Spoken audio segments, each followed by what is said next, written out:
Varicose వ్యాధితో బాధపడుతున్నారంట. తక్కువ ఖర్చుతో ట్రీట్మెంట్ కావాలి అనుకుంటే ఎవిస్ హాస్పిటల్ని సంప్రదించండి. నమస్తే రమ్మగారు. నమస్తే రమ్మగారు, ఇది తడి బట్టలతో దేవాలయంలోకి వెళ్ళకూడదు, దర్శించకూడదు అని అంటుంటారు. కానీ కొన్ని దేవాలయాలకి తడి బట్టలతోనే వెళ్ళాలన్న నియమం కూడా వింటూ ఉంటాం కదా. అసలు ఎందుకు వెళ్ళకూడదు, కొన్ని దేవాలయాలకి ఎందుకు వెళ్ళాలి, దీనికి సంబంధించి ఏమైనా మనకి సాంప్రదాయం కానీ ఆచారాలు కానీ ఏమైనా ఉన్నాయండి? అంటే ఈ తడి బట్టలతో దేవుడికి దండం పెట్టడం అవి మనం చెయ్యం మామూలుగా స్నానం చెయ్యాలి తప్పకుండా. అయితే మడి కట్టుకునేటప్పుడు ఈ మామూలు వాళ్ళందరూ తడి బట్టలతోటి ఏం చేస్తారు, ఏమీ చేయరు. ఈ మడిగా ఉండేటప్పుడు బట్టలు తడుపుకుంటుంది తడి బట్టతోటి నీళ్లు పట్టుకెళ్ళటం విధానం. ఇప్పుడు అసలు అన్ని ఊళ్ళల్లోనూ పోయినాయి కదా అవి. నీళ్ళు ఎక్కడ తీసుకెళ్తారు? మంచినీళ్ళు మడిగా తీసుకెళ్లాలంటే స్నానం చేసి తడి బట్టతోటి నీళ్లు పట్టుకెళ్ళటం.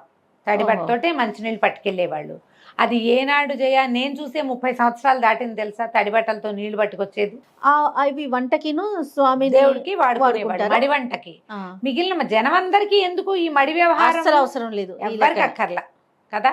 ఇప్పుడు తడి బట్టలు తడుపుకోవటం ఇవన్నీ కూడా ఎప్పుడెప్పుడు చేస్తారు. ఇప్పుడు నదిలో దిగితే బొంటి మీద బట్టలతోటి దిగుతారు. అవును, దిగి స్నానం చేసాం, నదిలో మునకలేసాం. ఇక నది ఒడ్డునే, గోదావరి ఒడ్డునే ఏ శివలింగమో శివాలయమో ఉంటే కొంచెం బట్టలు మంచి బట్టలు పొడి బట్ట కట్టుకుని బట్టలు తడి అద్దుకుని పొడి బట్టలు కట్టుకుని శివాలయంలోకి వెళ్తారు. మనం కోనేరులో స్నానం చేస్తాం, మన స్వామి పుష్కరిణిలో స్నానం చేసి వెళ్తాం. అయితే పుష్కరిణిలో స్నానం చేసి అదే తడి బట్టలతోటి అంగ ప్రదక్షిణానికి వెళ్తాం. ఎప్పుడైనా అంగ ప్రదక్షిణ చేసేవా నువ్వు? నేను చేయలేదు రమ్మగారు. తిరుపతిలో తిరుమల తిరుపతి దేవస్థానంలో మనం అంగ ప్రదక్షిణ మొక్కుంటారు కదా. దాని టికెట్ ఉంది, ముందు రోజే తీసుకోవాలి. ఇప్పుడు ఆన్లైన్ టికెటింగ్ కూడా వచ్చింది దానికి. ఆ తెల్లవారుజామున 1 గంటకి స్నానం చేసి తడి బట్టలతోటే వెళ్ళాలి అక్కడికి. మేము పుష్కరిణిలో మునిగే వెళ్ళాం, 2 సార్లు 3 సార్లు రూమ్లో నుంచి వెళ్ళి అక్కడ మునిగి వెళ్ళామన్నమాట. ఈ తడి బట్టలతో మనం ఇది లోపలికి వెళ్ళేసరికి 30 ఆరిపోతాయి. బోళ్ళంత నడకుంది కదా, వెయిటింగ్ ఉంది. తడి బట్టతోటి మనం అంగ ప్రదక్షిణం చేయాలన్నది సిద్ధాంతం. అప్పటికి బట్టలు ఆరిపోతాయి కాబట్టి లోపల అంగ ప్రదక్షిణం అయ్యాక దర్శనం కూడా అవుతుంది. అవును, అది ఆటోమేటిక్గా అయిపోతుంది. ఇప్పుడు రామేశ్వరం లాంటి చోట బావుల్లో స్నానం చేయటం, నువ్వు 21 బావుల్లోనూ స్నానం చేయ టపా పోసేస్తారు నెత్తి మీద నీళ్ళు. మనం ఈ కారిడార్లన్నీ నడిచెళ్ళేసరికి బట్టలు ఆరిపోతాయి. ఆ ఒక్క చోట ఏ బట్టలతో స్నానం చేసామో అదే బట్టలతోటి దర్శనానికి వెళ్ళాలి కాదు, వెళ్ళచ్చు. వెళ్ళాలన్న నియమం కాదమ్మా అది, వెళ్ళచ్చు అనే ఎగ్జెంప్షన్ కాబట్టి అట్లా వెళ్ళిపోవచ్చు. వెళ్ళాల్సిందేనని ఏం లేదు, అవి కూడా మొక్కులు ఉంటాయట ఆ ప్రాంతంలో.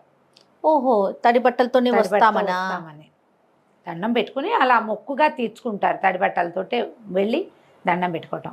నీకు శక్తి కావాలి తడి బట్టలతోటి నడవాలంటే. చలేస్తుంది, ఇబ్బందిగా ఉంటుంది, బట్టలు కాళ్ళకు పట్టుకుంటాయి. భక్తిపరత్వంతో కొంతమంది వెళ్తారు. అసలు ఈ సిద్ధాంతాల గురించి ఆలోచించకండి. ఎప్పుడు ఒళ్ళు ఆర్చుకోవాలి, తడి ఆర్చి మంచి బట్టలు వేసుకుని చక్కటి బట్టతోటి ఉతికినది మాసింది పనికిరాదు. ఒకసారి వేసుకున్నది వేసుకోకూడదు. దేవాలయ దర్శనానికి స్ట్రిక్ట్ రూలు. ఏ బట్టలతో భోజనం చేస్తామో ఆ బట్టలతోటి దర్శనానికి వెళ్ళకూడదు. కొన్ని చోట్లే ధూళి దర్శనం ఉంటుంది, ఎలా ఉన్నది అలాగే వెళ్ళిపోయి మనం ప్రయాణం చేసి వచ్చి అదే బట్టలతోటి శివాలయాల్లోనే అలాంటిది ధూళి దర్శనం. ధూళి దర్శనమే, దాని పేరే ధూళి దర్శనం. అందరూ చెయ్యరు, అన్ని వేళలా కాదు. మీకు ఏ ఆస్కారము లేదు, ఏ అవకాశము లేదు. ఏదో ప్రయాణ మధ్యంలో ఉన్నారు, దేవాలయం కనపడింది, దర్శనం చేయదలుచుకుని ధూళి దర్శనమే చేసుకుంటున్నాను తండ్రి అని ఒక దండం పెట్టుకుని వెళ్ళచ్చు. శుభ్రంగా వెళ్ళాలి దేవాలయాలకి. శరీర మాలిన్యంతో పాటు బుద్ధి మాలిన్యాలు కూడా కడుక్కుని వెళ్ళాలి. అది కదా, మనోమాలిన్యాలను అసలు ఉంచుకోకూడదు. మరి ఇవి రెండు అంటే ఇప్పుడు నీకు ఏ అవకాశం లేనప్పుడు దాన్ని వదిలిపెట్టి ఇవి రెండు పోగొట్టుకోవాలి.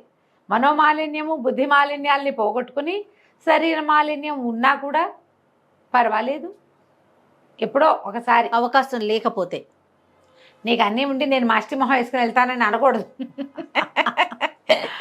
అవకాశాలు లేనప్పుడు చెయ్యొచ్చు.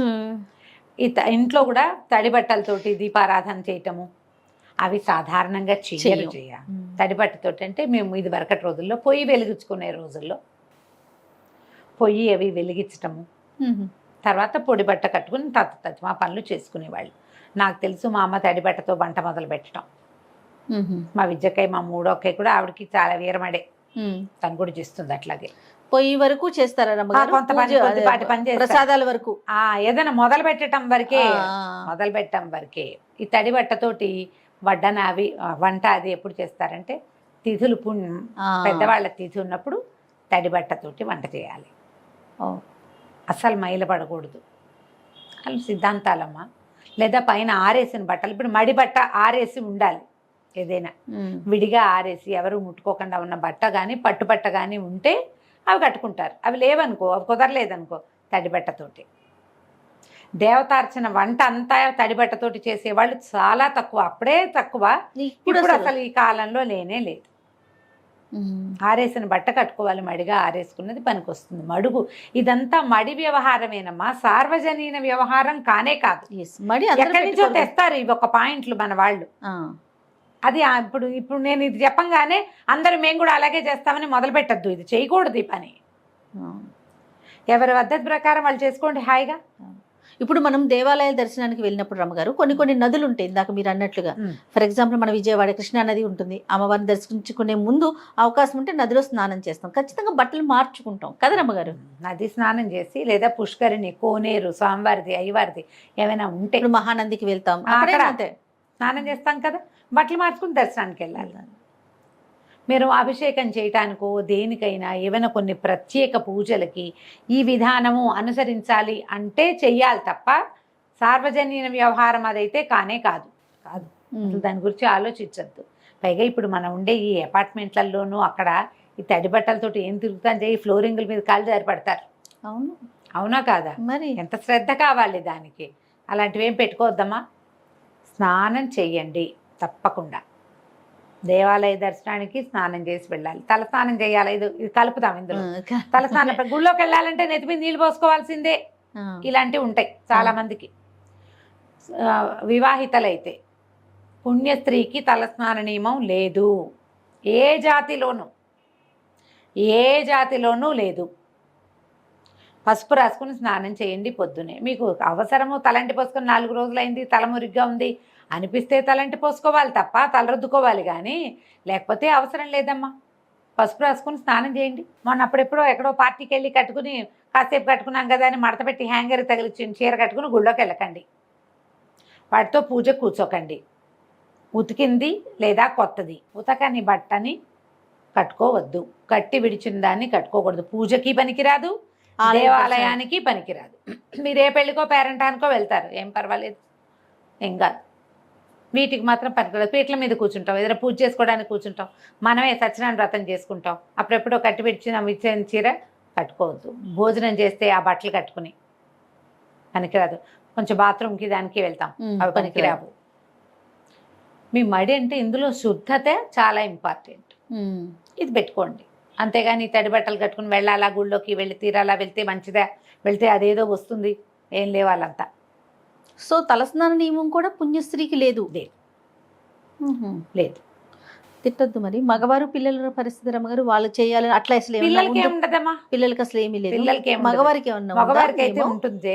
ఇది ప్రతిసారి మనం ఈ ప్రశ్నలు రైజ్ చేసినప్పుడల్లా నాకే విసుగోని, ఎందుకు ఇవన్నీ చెప్తాం మనం అని మళ్ళీ చెప్పాల్సి వస్తుంది.